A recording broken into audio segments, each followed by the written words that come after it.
In June last year, a computer virus called Stuxnet was discovered lurking in the databanks of power plants, traffic control systems, and factories around the world. 20 times more complex than any previous virus code, it had an array of capabilities.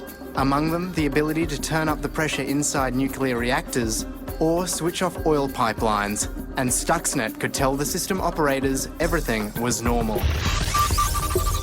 Unlike most viruses, Stuxnet doesn't carry the usual forged security clearance that helps viruses burrow into systems. It actually had a real clearance, stolen from one of the most reputable computer technology companies in the world.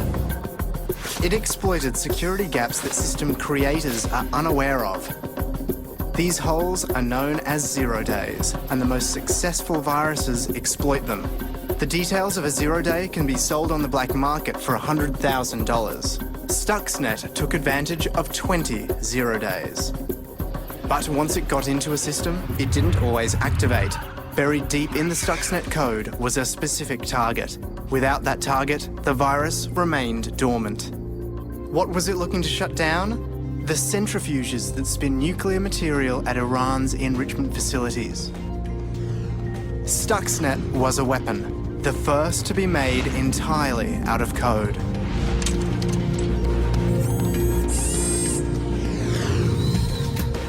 The Washington-based Institute for Science and International Security says the virus may have shut down 1,000 centrifuges at Natanz, Iran's main enrichment facility, last year.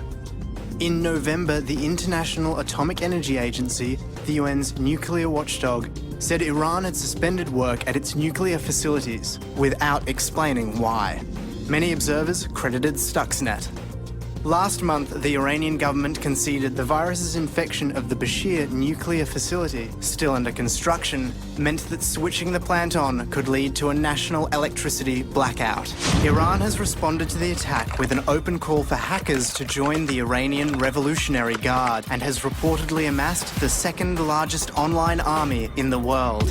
So who was behind Stuxnet? There's no evidence beyond rumor. Some have it that Israel is responsible because the virus code apparently contains references to the Hebrew Bible. Others believe the US was involved in the testing and development.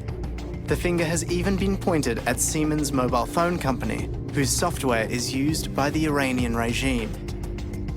The most important question may not be who designed it, but who will redesign it.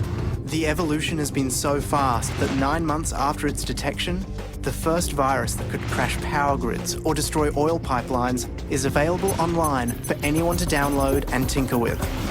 You can watch people on YouTube pulling Stuxnet apart. It's an open source weapon. And there's no way of knowing who will use it or what they will use it for.